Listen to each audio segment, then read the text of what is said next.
Voy a tomar prestado una pregunta que el pastor nos hizo esta mañana, hace unos minutos antes de comenzar el servicio, que orábamos con él junto con el team de alabanza. ¿Para qué usted está aquí? Buena pregunta, ¿verdad? ¿Para qué usted está aquí?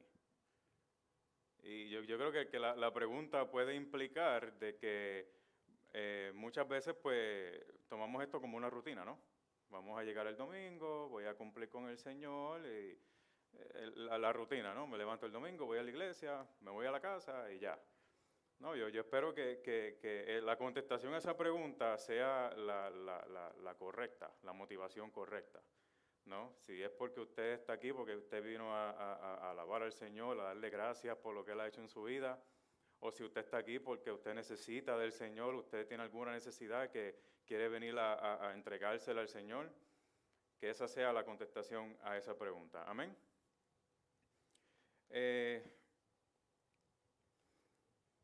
Antes de comenzar el mensaje, obviamente déjenme o permítanme orar, o acompáñenme a orar, mejor dicho, para entonces dar comienzo al mensaje de esta mañana. Así que vamos a orar. Padre, gracias te doy, Señor, una vez más por la oportunidad que tú me das, Señor, por el privilegio, mejor dicho, que tú me das de estar aquí, Señor, delante de tu pueblo, para traerle el mensaje de tu palabra, Dios. Una responsabilidad grande que tú pones sobre nuestros hombros, Señor. Una responsabilidad que tú esperas que cumplamos fiel a ti y fiel a tu palabra. Y por eso es que yo oro en esta mañana, Señor, para que seas tú primeramente ayudándome a mí, Señor, ayudando a mi mente, mi corazón, a que me mantenga fiel a tu palabra y fiel a tu mensaje.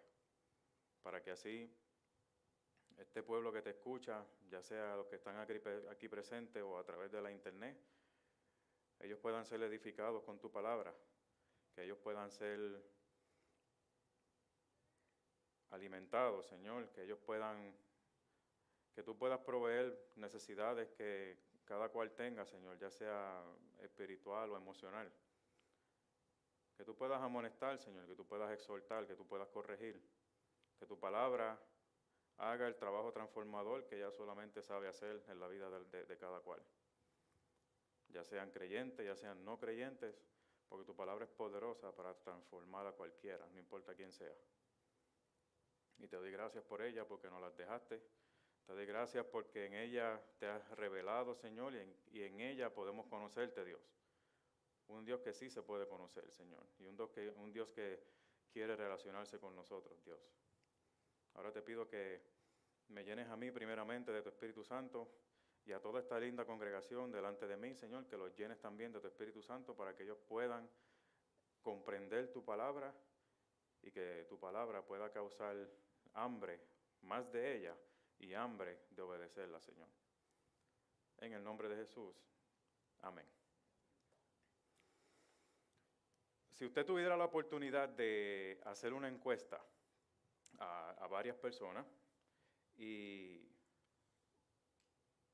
recopilar la información sobre lo que ellos creen sobre alguna cosa, ¿qué resultado usted obtendría? Por ejemplo, si usted le preguntara a la gente, ¿usted cree que llevar una buena dieta balanceada, es decir, tener buenos hábitos alimenticios, comer saludable y llevar una rutina de ejercicio es beneficioso para la salud? Yo creo que mucha gente dirían que sí. Muchas personas creen que el comer una dieta saludable y llevar una buena rutina de ejercicio es beneficioso para el cuerpo y para la salud. Sin embargo, yo estoy seguro que la mayoría de esas personas que dicen creer eso son aquellos que sus hábitos alimenticios son de comida chatarra, de fast foods, de snacks, y como le llamamos en mi país, ¿no? Porquería, comida procesada, es decir, comida que no es saludable para el cuerpo. Y también son esas personas que tampoco llevan una rutina regular de ejercicio. Aún cuando ellos dicen creer que todo eso es importante para la salud del cuerpo. Como otro ejemplo, si uno le hiciera una encuesta a padres de familia y les preguntara cuán importante es la familia para ellos, estoy seguro de que la respuesta sería afirmativa. ¿Verdad que sí? O sea, ellos quizás dirán que ellos creen que la familia es importante, es sumamente importante, que su familia es prioridad para ellos, que su familia lo es todo para ellos.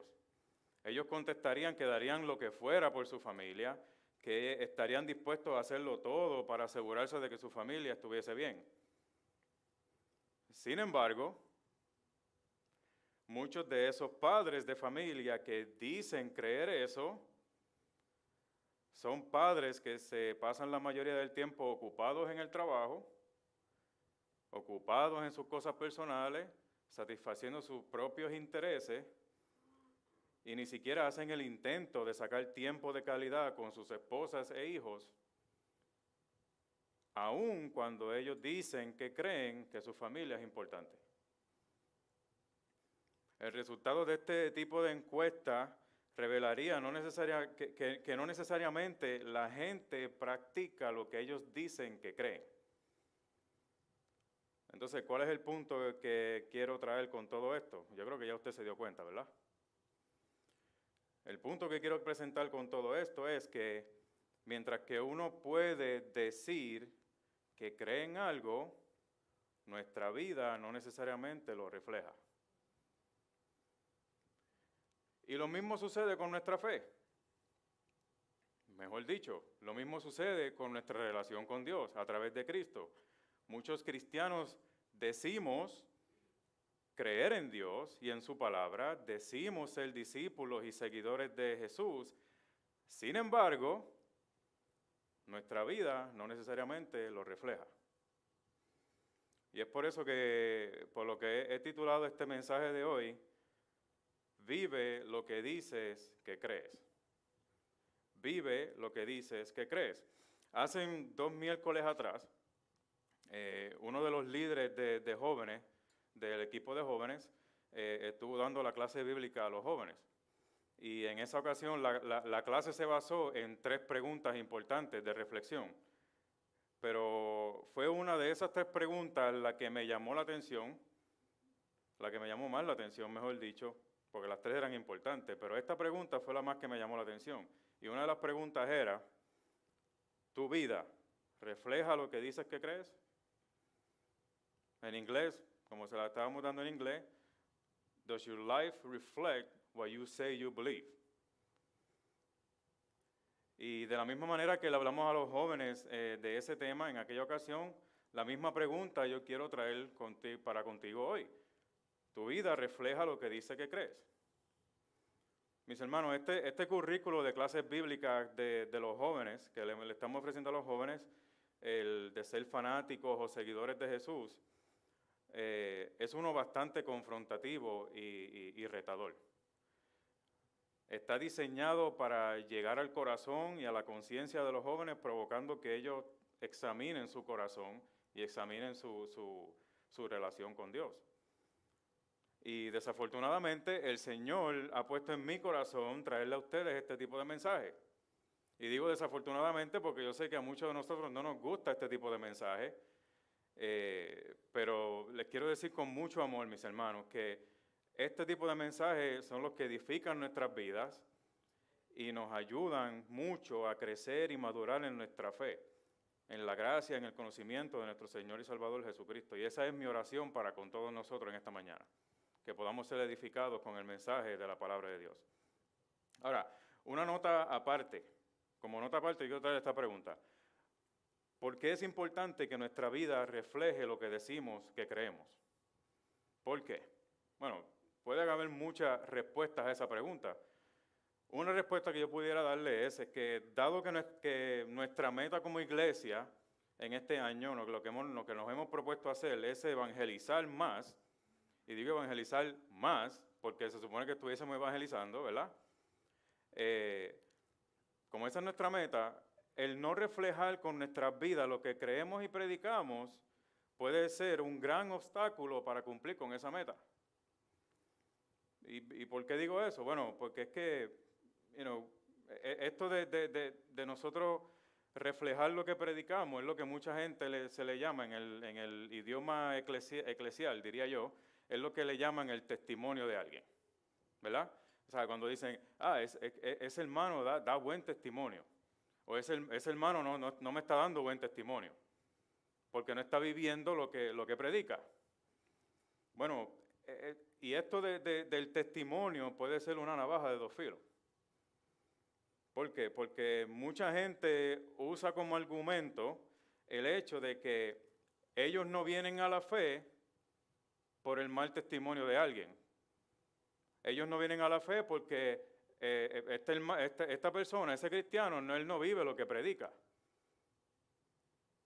Por el mal ejemplo, por culpa del mal ejemplo que le dan los mismos cristianos, mucha gente dice, por eso es que yo no vengo a la fe, por eso es que ¿para qué yo voy a ser un religioso? Si mira, como este no lo vive. Por otro lado, hay aquellos que se van al extremo de que cuando ven a un cristiano fallar, rápido lo tachan de que dio un mal testimonio. ¿Les ha pasado eso? O sea, ven un cristiano cometer el más mínimo error, ¿lo viste? ¿Y eso que es cristiano? Sin tener en mente de que el cristiano no necesariamente es perfecto y sin pecado. Y es por eso que yo considero que esto del testimonio de un cristiano es un arma de doble filo, pero de todos modos es bien importante que nuestra vida refleje lo que creemos y predicamos, especialmente si queremos alcanzar a otros con el Evangelio. El domingo pasado, aquí hicimos algo que normalmente hacemos y es de presentar a un niño al Señor. Y esto lo hacemos como un tipo de ceremonia, de fe, de que queremos presentarlo al Señor, un niño, acabado de nacer o recién nacido, lo presentamos al Señor para que Dios lo bendiga, para que Dios esté con él. Y como es la ceremonia, como va la ceremonia, el pastor hace algunas preguntas a la familia, y aquí están los papás, aquí están los tíos, los primos, los hermanos, los abuelos, los padrinos, los amigos, toda la familia, todo el mundo está aquí. Entonces, el pastor hace preguntas como, ¿prometen ustedes instruir a este niño en los caminos de Dios? Sí, lo prometemos.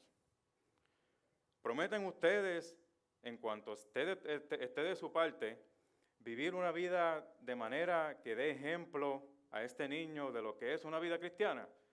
Sí, lo prometemos. Y ahí es donde está la importancia. Porque, mi hermano, el hecho de que nosotros vivamos lo que creemos es de impacto a los demás. Comenzando desde el núcleo tan cercano que es la familia. Como padres, nosotros tenemos que vivir lo que decimos que creemos, porque eso va a ser de impacto para nuestros hijos. Eso va a ser de ejemplo para nuestros hijos. Eso va a ser de ejemplo para nuestros hermanos. Va a ser ejemplo para nuestros primos, nuestras tías, nuestros abuelos. Y es por eso que es importante que nosotros vivamos lo que creemos. En la Biblia, en el Nuevo Testamento, para serle más específico, hay un siervo de Dios y de Jesucristo llamado Santiago, que escribió una pequeña carta para tratar con este tema. Santiago fue medio hermano de Jesús y líder de la iglesia en Jerusalén. Y escribe su carta a las 12 tribus que habían sido esparcidas y que habían reconocido a Jesús como el Mesías Salvador, según lo dice el verso 1 de la misma carta. Y si usted lee la carta completa de Santiago, usted se dará cuenta de que el contexto de toda la carta trata el tema de demostrar con acciones lo que ellos dicen que creen. Santiago trata algunas cosas prácticas de la vida diaria y estoy convencido de que uno de los versos clave que define el propósito de su carta es el que se encuentra en el capítulo 1, verso 22, muy familiar, que dice, sed hacedores de la palabra y no solamente oidores que se engañan a sí mismos. En la versión Nueva Traducción Viviente, él lo dice, no solo escuchen la palabra de Dios, tienen que ponerla en práctica. De lo contrario, solamente se engañan a sí mismos. Ese es el propósito primordial de Santiago con esta carta, dejarle saber a sus lectores, si ellos son creyentes y discípulos en Cristo, deben poner en práctica su palabra. Y ese es mi propósito en esta mañana. Hoy yo quisiera comunicarles a ustedes lo mismo. Si decimos que somos creyentes y discípulos de Cristo, debemos vivir lo que creemos. Ese es mi anhelo en esta mañana.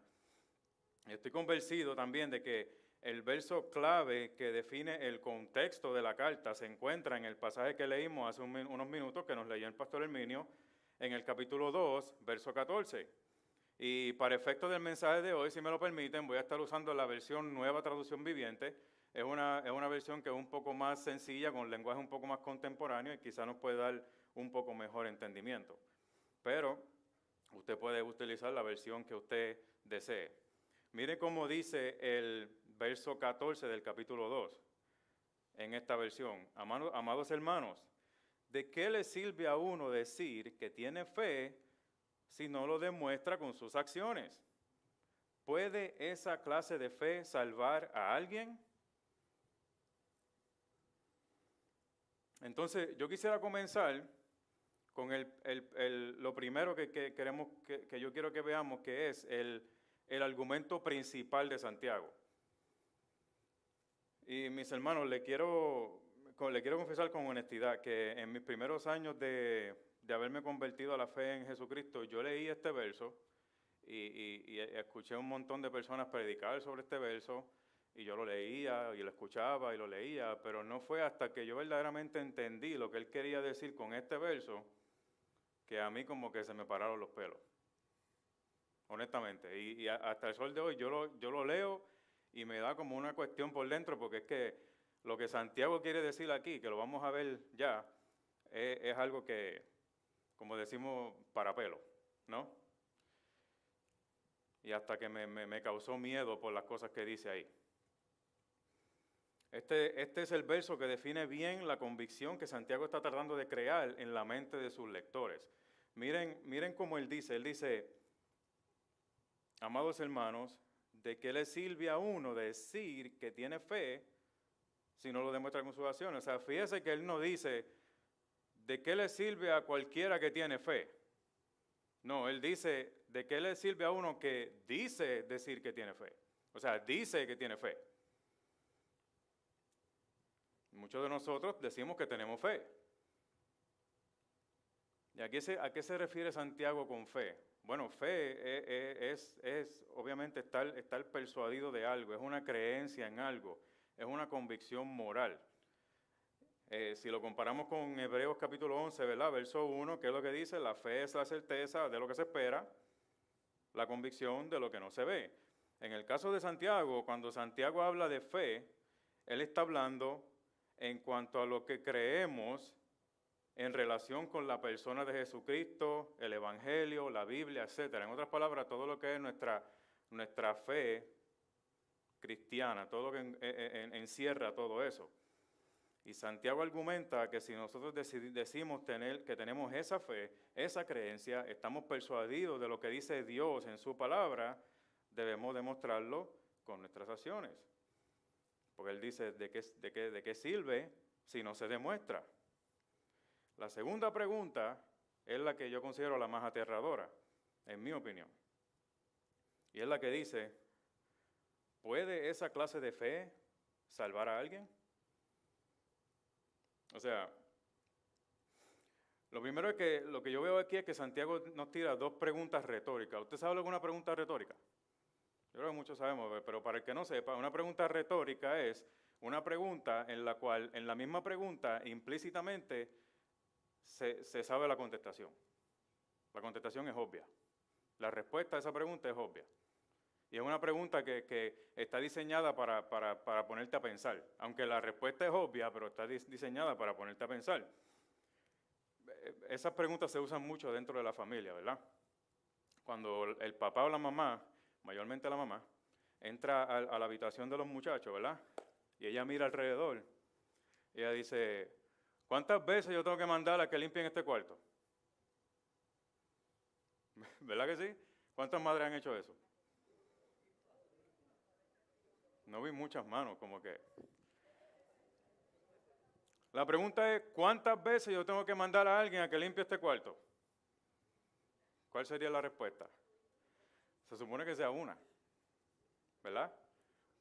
Esa es una pregunta retórica, ¿verdad? También la esposa quizás, y yo creo que esto no pasa mucho, pero en algunas familias pasa. La esposa va caminando por la sala y ella ve ropa tirada en el sofá y unos zapatos en el piso, y ella viene y se para así, y llama al esposo y le dice, oye, fulano, ve acá. ¿Y esto de quién es? ¿Y qué hace ahí? Si el esposo es bastante inteligente, él sabe la respuesta a esa pregunta. ¿Verdad que sí? Esas son preguntas retóricas.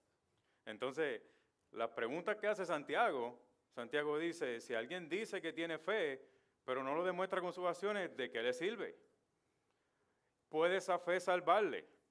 Dice Santiago. Parece como si Santiago estuviera estableciendo que existen dos tipos de fe. La fe que salva y la fe que no salva. ¿Cuál de esas dos fe es la que tienes tú? ¿La que salva o la que no salva? Según Santiago, la fe que no salva es la que yo digo que tengo, pero no lo demuestro. Y Santiago, para probar su argumento, él nos trae algunas ilustraciones prácticas. La primera se encuentra en los versos que continúan del 15 al 16. Y es básicamente demostrar nuestra fe al proveer las necesidades de nuestros hermanos. Miren cómo él dice, supóngase que venga un hermano o una hermana que no tiene qué comer ni con qué vestirse. Y uno de ustedes le dice, adiós, que tengas un buen día, abrígate mucho y aliméntate bien. Pero no le da el alimento ni la ropa. ¿Para qué le sirve? Otra vez la pregunta. O sea, muchas veces, ¿verdad?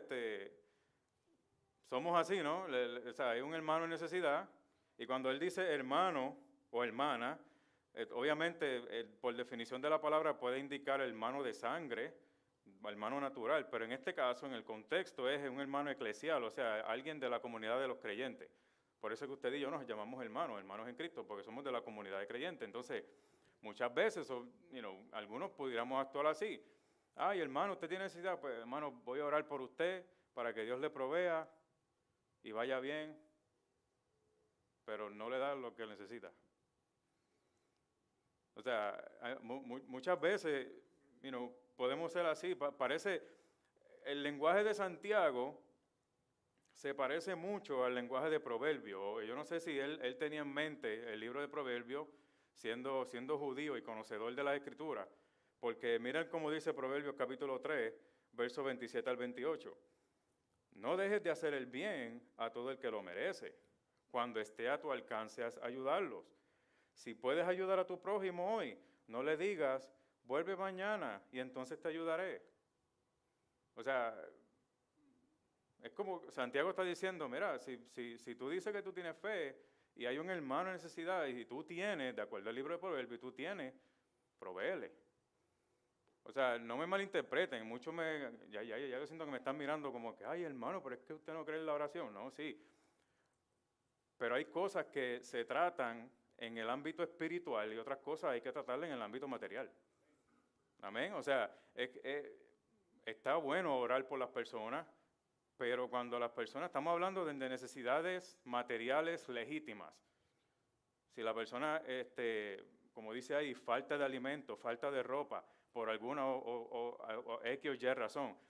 Entiendo también que esto tiene que ser, como dije, necesidades legítimas, porque hay muchas personas y hay hermanos que la necesidad material es producto de una mala administración de sus recursos y por eso están en necesidad. Entonces, esperan que la iglesia les ayude, que la iglesia está bien porque lo hacemos porque tenemos amor por los hermanos y gracia con los hermanos, pero la verdadera necesidad es cómo enseñarle a esas personas que manejen bien sus recursos. Pero en este caso, Santiago se está refiriendo a una necesidad legítima, alguien que verdaderamente está en necesidad. Entonces, no es no es suficiente simplemente orar por ellos, bendecirlos. Hay necesidades que sí. Por ejemplo, en estos últimos días hemos estado orando por hermanos que tienen problemas de salud. Entonces, yo creo que ni yo ni ninguno de nosotros tenemos el poder para proveerle la necesidad de salud a esa persona. Yo no puedo causar que esa persona pues, sea sanada de cualquier problema que tenga. Ahí es donde entra la oración, porque podemos orar al poderoso que sí lo puede sanar. ¿Me entiende? Pero cuando se trata de necesidades materiales, Santiago dice, ¿cómo tú demuestras lo que tú crees? O sea, demuestra el amor por los demás con acciones. Jesús, en Juan capítulo 13, verso 35, dijo, en esto conocerán todos que sois mis discípulos, si os tenéis amor los unos a los otros. Y en la versión Nueva Traducción Viviente dice, el amor que tengan unos por otros será la prueba ante el mundo de que son mis discípulos. ¿Lo ven ahí? El mismo Jesús está diciendo, o sea, obviamente Santiago está haciendo eco a las palabras de Jesús, diciendo, si ustedes se aman los unos por los otros, ustedes van a demostrar al mundo allá afuera que ustedes son mis discípulos. Ustedes están demostrando que ustedes creen en mí. Ahora ustedes tomar acción y amarse los unos a los otros. Juan también hizo eco de esto en 1 de Juan, capítulo 3, verso 18. Él dice, hijos, no amemos de palabra ni de lengua, sino de hecho y en verdad. O sea, de nada vale decir que amamos a los demás o que creemos algo si de verdad no lo demostramos. En el pasaje anterior de Santiago, en el mismo capítulo 2, pero de los versos 1 al 15, Santiago se dirige a aquellos que practican la preferencia de personas. O sea, básicamente él dice, si llega un hombre rico a la sinagoga, o en este caso, digamos aquí al templo, llega un hombre rico, un hombre bien vestido, de buena clase, y tú lo tratas bien, tú le dices, los ujieres lo reciben, lo tratan bien, siéntate aquí, tranquilo, aquí, cómodo. Pero ¿qué pasa si entra un homeless aquí? ¿Cómo usted cree que los ujieres van a reaccionar? Entonces Santiago dice, y si a ese homeless tú lo coges, mira, ven, siéntate por aquí en aquella esquina, en el piso. Él dice, ustedes no están haciendo preferencia de personas y se demuestra que están actuando con malas intenciones, como lo dice la versión esa. O sea, no están demostrando, eso es lo que Santiago dice. El punto de Santiago es que la fe y las buenas acciones van juntas. Miren cómo dice en el verso 17 al 20. Como pueden ver, la fe por sí sola no es suficiente. A menos que produzca buenas acciones, está muerta y es inútil. Ahora bien, dice él en el verso 18, alguien podría argumentar, algunas personas tienen fe, otras buenas acciones. O sea, aquí Santiago trae un objetor imaginario que quiere presentar una postura diferente a Santiago y él le dice, ven acá, pero hay gente que tienen fe. No necesariamente lo demuestran, pero ellos tienen fe. Ellos creen, ellos tienen sus devocionales todos los días, ellos leen la Biblia, ellos oran. Sí, a lo mejor no se ven por aquí por la iglesia mucho y tampoco pues se hacen parte de muchas actividades de la iglesia. Pero son de esos que cuando tú los ves y los conoces, a menos que ellos no digan, yo soy cristiano. Tú eres cristiano. No me di cuenta.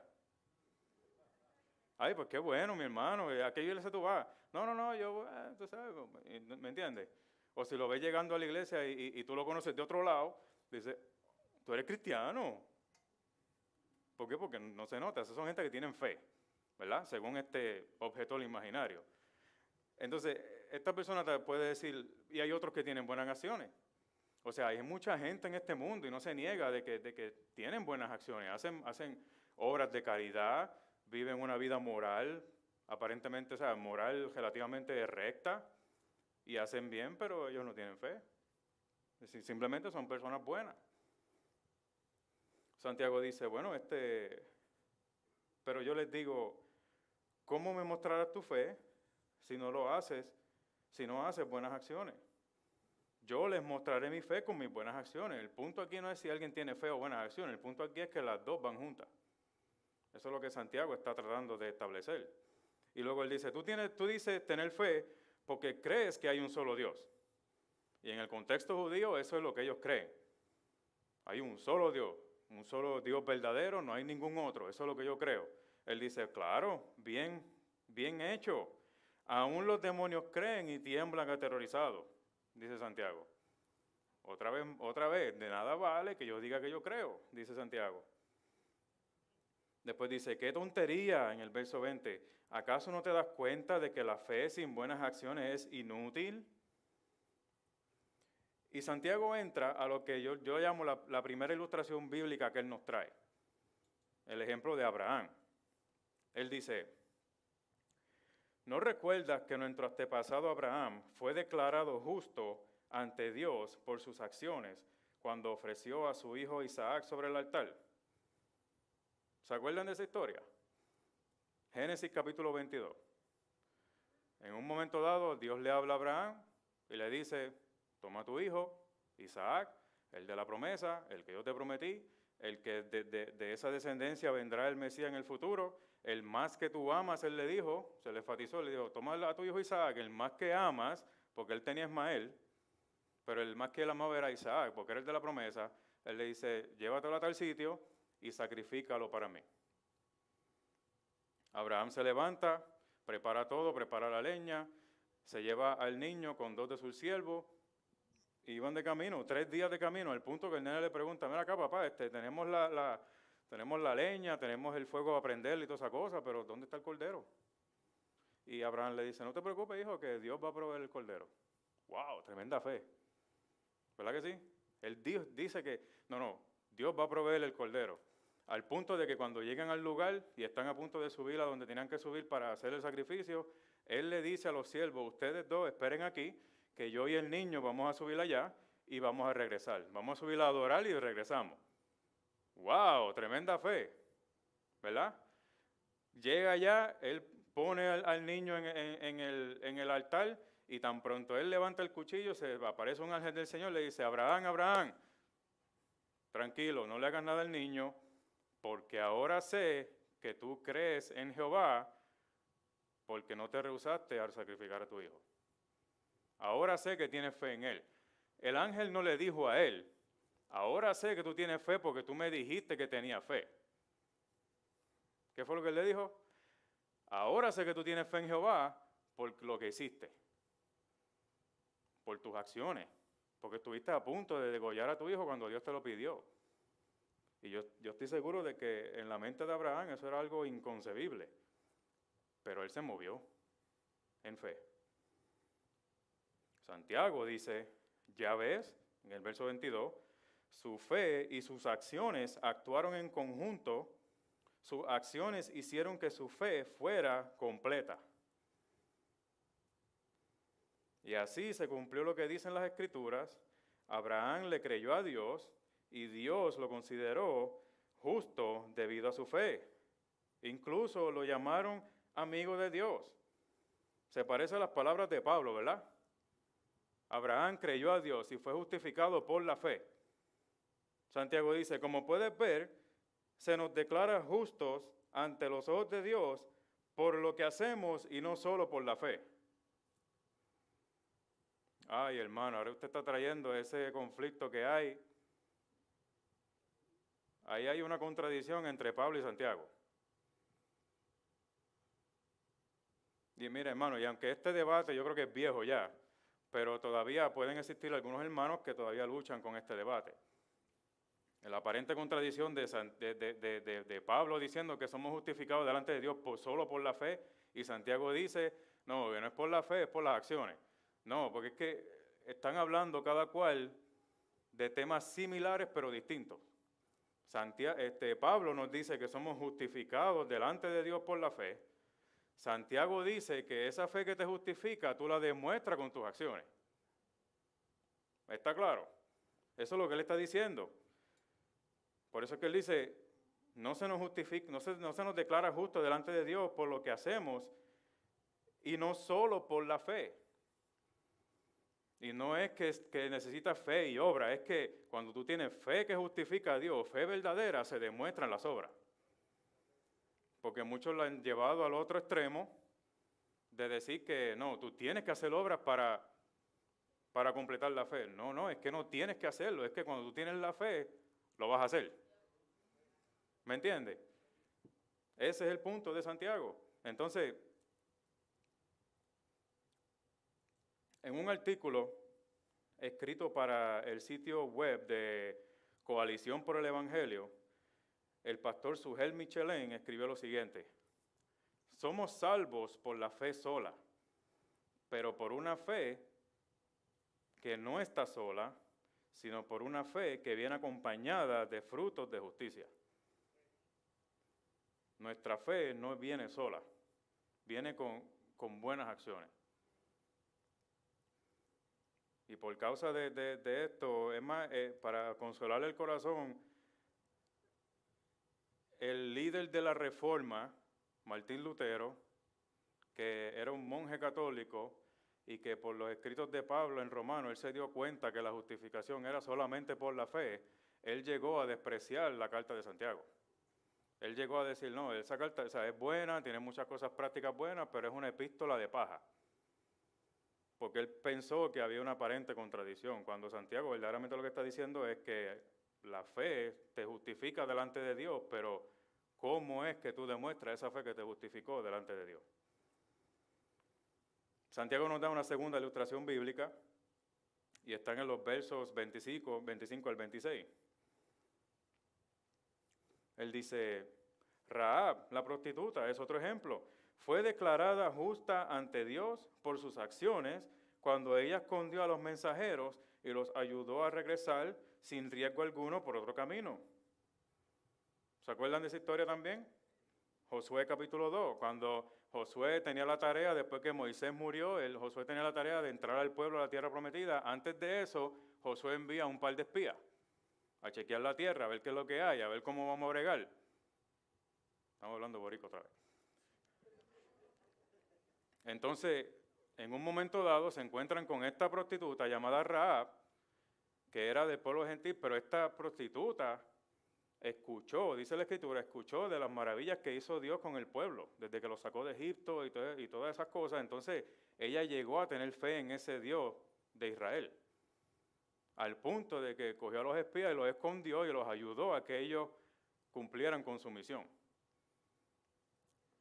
Santiago nos dice, ¿tuviste que Rahab dijo que yo escuché las maravillas de Dios y yo creí? No, ella lo demostró con sus acciones, cuando ayudó a que el propósito de Dios se cumpliera.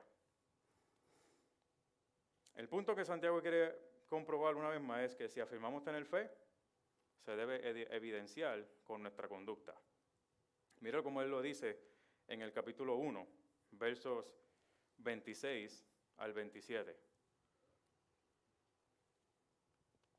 Él dice, si afirmas ser religioso, pero no controlas tu lengua, por ejemplo, te engañas a ti mismo y tu religión no vale nada. Él dice, si afirmas ser religioso. Ahora, esta palabra religioso no es en el contexto y el concepto que muchas veces le hemos dado en el día de hoy. Esta palabra básicamente significa una disciplina de adoración. Es alguien piadoso, alguien que con cierta devoción a algo. En este caso, en cierta devoción a un Dios.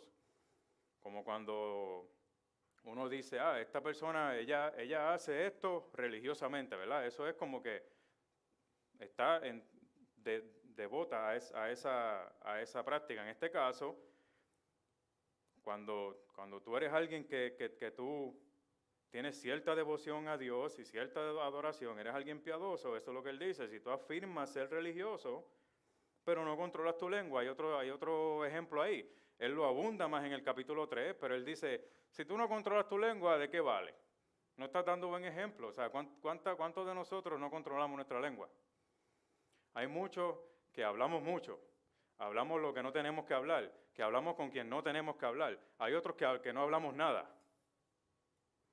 hay otros que usan palabras obscenas, hay otros que cuentan historias obscenas, hay otros, o sea, no controlamos nuestra lengua.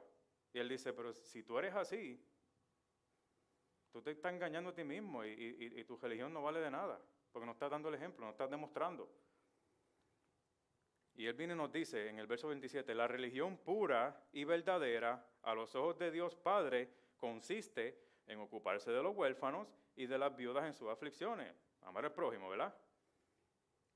Y no dejar que el mundo te corrompa.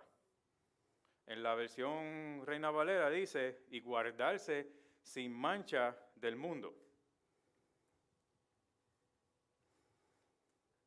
Esto significa no permitir que el mundo tenga influencia en ti al punto que termines actuando como tal. Y cuando hablamos del mundo no estamos hablando del planeta Tierra, estamos hablando el griego es el cosmos, el sistema del mundo, incluye la multitud impía, toda la masa de hombres que están alejados de Dios y por lo tanto hostiles a la causa de Cristo y el Evangelio. Ese es el mundo. Mire, usualmente en mi casa, cuando terminamos de cenar, yo soy el que lavo los platos y el que limpia la cocina. Entonces, en una ocasión, me acuerdo que fue un miércoles, yo creo, en una ocasión fue un miércoles, y yo estaba en la cocina, ¿no? Estaba lavando unos platos, pero como era miércoles, estábamos ya preparados para venir para acá, para la clase bíblica, y yo estaba vestido. Entonces, yo estaba hablando, y mi esposa desde allá, desde la mesa, me dice, ten cuidado con la camisa. ¿Está bien? Y yo, tranquilito, terminé ese día. Ese día, pues, no sucedió nada. Hubo otro día, lo mismo, que yo estaba lavando los trastes y yo tenía una camisa blanca puesta. Y no sé qué fue lo que pasó, que algo brincó y me cayó por aquí. Y yo me acuerdo que era salsa roja de esa de espagueti, en una camisa blanca. Y ya, ahí mismo tuve que ir a quitarme la camisa, ponerla a lavar, hopefully, o sea, con la esperanza de que la mancha le saliera rápido. Pero eso es lo que pasa. ¿Qué fue lo que sucedió ahí? Esa camisa estaba blanca, se manchó. Algo hizo una influencia en esa camisa que ahora se ve diferente, ahora se ve manchada, no se ve bien. De esa manera, el mundo mancha nuestras vidas. Porque mi hermano, no es que nosotros estamos alrededor del mundo, ¿sí o no? O sea, no es que yo esté viviendo en una burbuja. No se crea eso. Usted no está viviendo en una burbuja, mucho menos sus hijos. Estamos alrededor del mundo, o el mundo está alrededor de nosotros. Entonces, si el mundo nos mancha nuestra vida, entonces, lamentablemente, en una camisa blanca, ¿qué es lo que se ve de lejos? La mancha. Ahí está el problema. Por eso es que Santiago dice, no permitas, o sea, guárdate de mancha, de guardarse sin mancha del mundo. En esta traducción es, no dejar que el mundo te corrompa. De esa manera, tú vives lo que dices que crees. La pregunta que te hago es, ¿vives tú lo que dices que crees? ¿Tu vida refleja que eres hijo de Dios, que eres seguidor y discípulo de Cristo y que has sido transformado por Él? Fíjese, quiero aclarar algo. Fíjese que yo no le estoy preguntando a usted si usted no comete errores. Déjeme consolarlo con eso. Yo no le estoy preguntando a usted si usted vive una vida perfecta. No, porque vamos a cometer errores. Cometemos errores. Simplemente le estoy preguntando si usted vive su fe. A lo mejor usted ahí sentado dirá, o aquellos que nos están viendo a través de la internet, hermano, verdaderamente, mientras usted hablaba todo esto, yo he estado aquí escuchando y examinando mi corazón y mi vida y no estoy seguro de que mi vida refleja lo que yo creo. ¿Cómo entonces yo puedo comenzar a reflejar lo que yo afirmo creer? Pues mire, mi hermano, mi oración es que usted se esté sintiendo de esa manera en estos momentos y me alegra que lo pregunte. ¿Cómo puedo asegurarme yo de que mi vida refleje mi fe?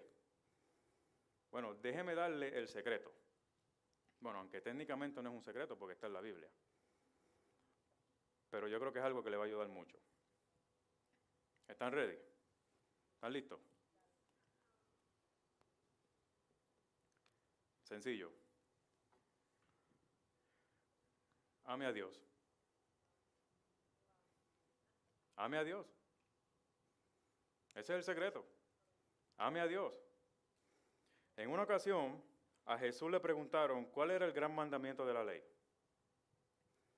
En Mateo capítulo 22, versos 34 al 40, él dice: en cuanto los fariseos oyeron que había silenciado a los saduceos con esa respuesta, se juntaron para interrogarlo nuevamente. Jesús se pasaba pico a pico con los líderes religiosos de esa época.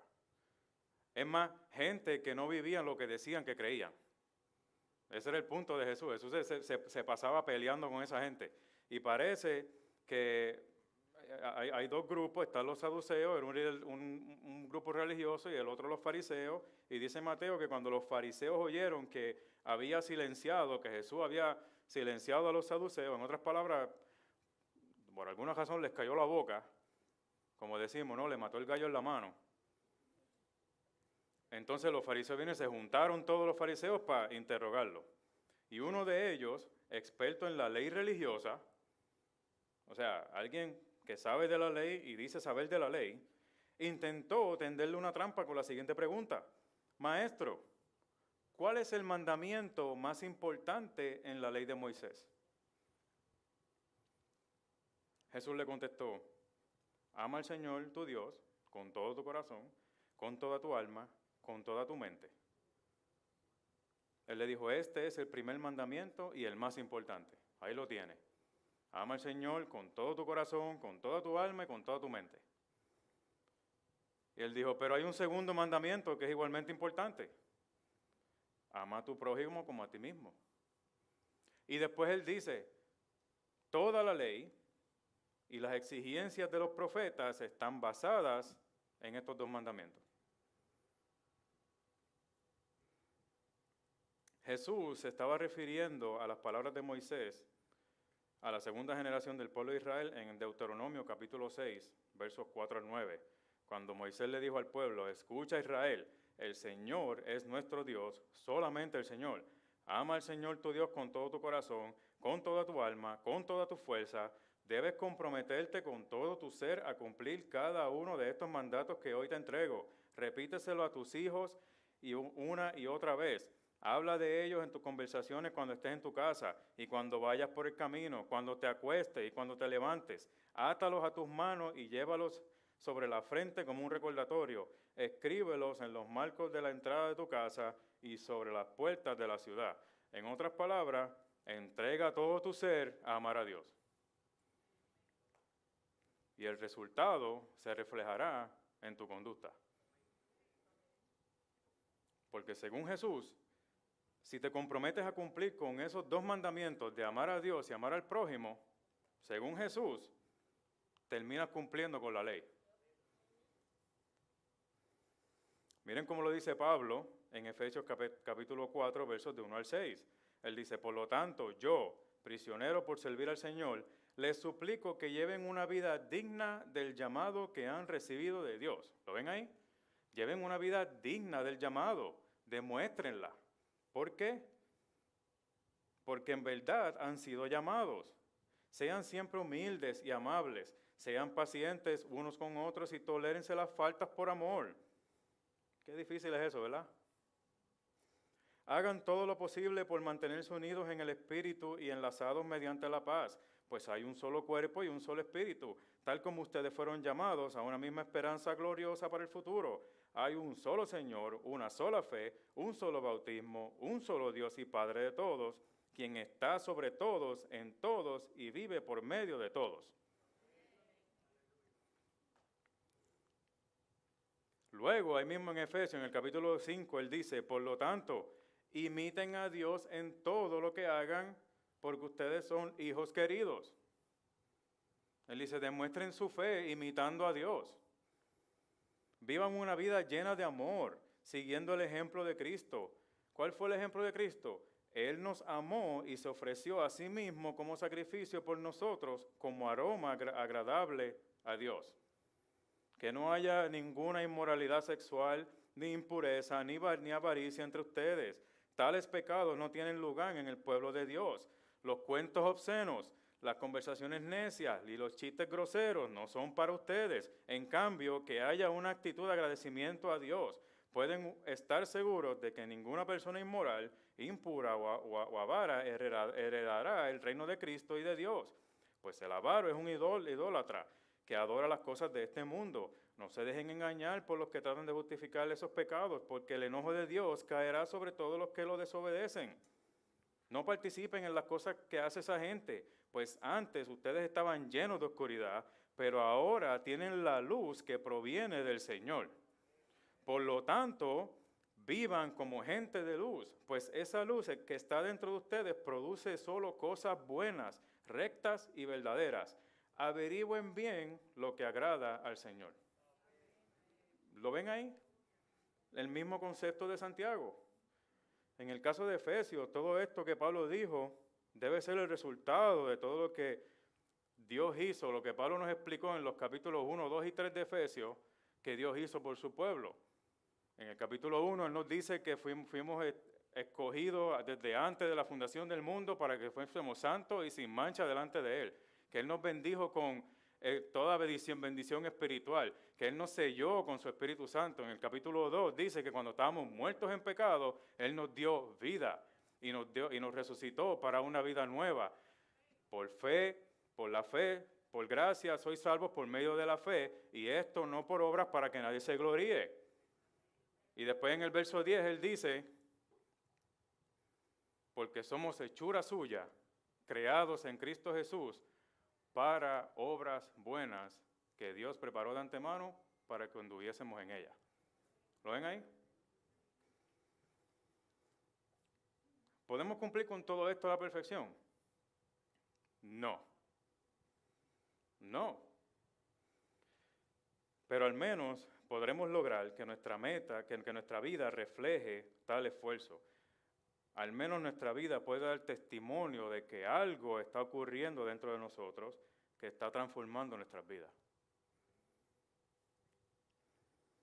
Pero tenemos que reconocer, mis hermanos, que necesitamos de la sabiduría de Dios para lograrlo. Miren cómo el mismo Santiago lo dice en el capítulo 3, versos 13 al 18. Él dice, si ustedes son sabios y entienden los caminos de Dios, demuéstrenlo viviendo una vida honesta y haciendo buenas acciones con la humildad que proviene de la sabiduría. Pero si tienen envidias amargas y ambiciones egoístas en el corazón, no encubran la verdad con jactancias y mentiras, pues la envidia y el egoísmo no forman parte de la sabiduría que proviene de Dios. Dichas cosas son terrenales, puramente humanas y demoníacas, pues donde hay envidia y ambiciones egoístas también habrá desorden y toda clase de maldad. Sin embargo, la sabiduría que proviene del cielo es, ante todo, pura y también ama la paz, siempre es amable y dispuesta a ceder delante de los demás. Está llena de compasión y del fruto de buenas acciones. No muestra favoritismo y siempre es sincera. Y los que procuran la paz sembrarán semillas de paz y recogerán una cosecha de justicia. ¿Cómo yo puedo obtener esa sabiduría? Bueno, Santiago nos lo dice en el capítulo 1, versos 5 al 6. Él nos dice, si alguien necesita sabiduría, pídansela a nuestro generoso Dios. Y Él se la dará. No los reprenderá por pedirla. Pero cuando se la pidan, asegúrense de que su fe sea solamente en Dios y no duden. Porque una persona que duda tiene la lealtad dividida y es tan inestable como una ola del mar que el viento arrastra y empuja de un lado a otro. Estas personas no deberían esperar nada del Señor. Su lealtad está dividida entre Dios y el mundo y son inestables en todo lo que hacen. Necesitamos de la sabiduría de Dios para poder amar a Dios. Pongámonos de pie.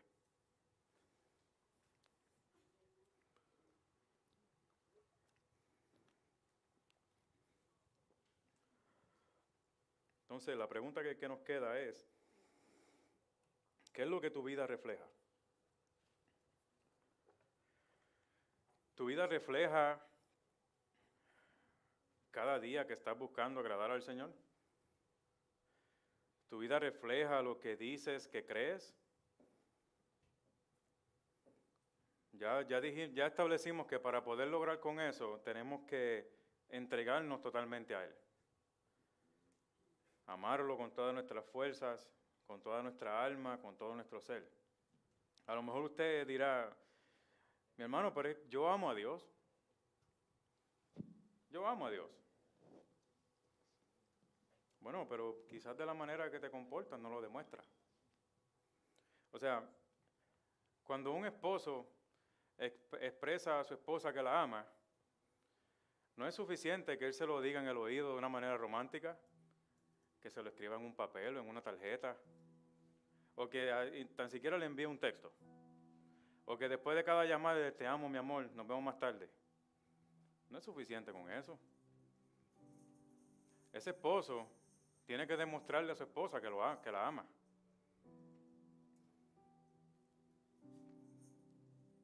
Él tiene que demostrárselo cuando le provee.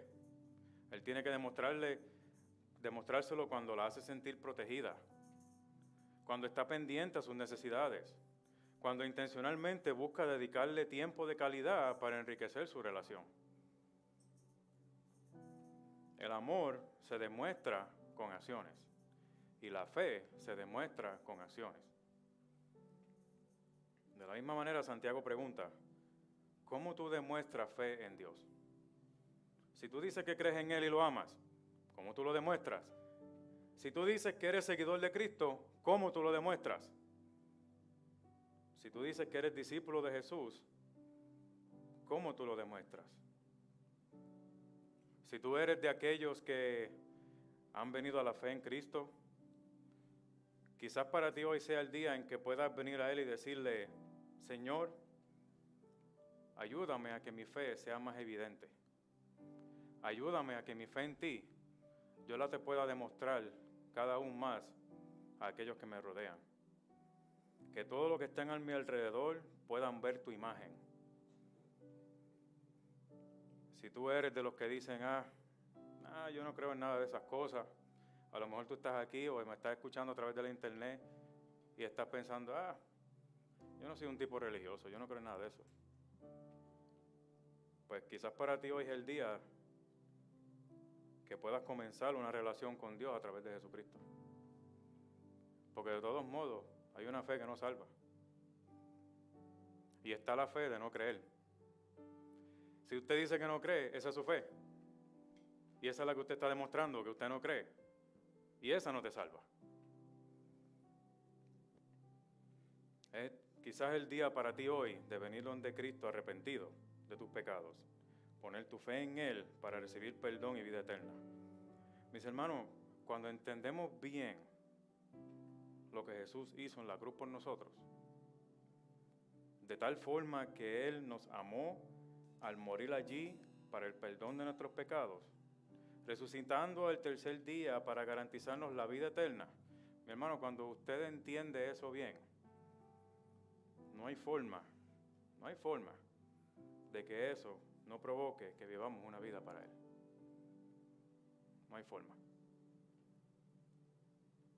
Mientras cantamos, yo quiero que meditemos en estas palabras.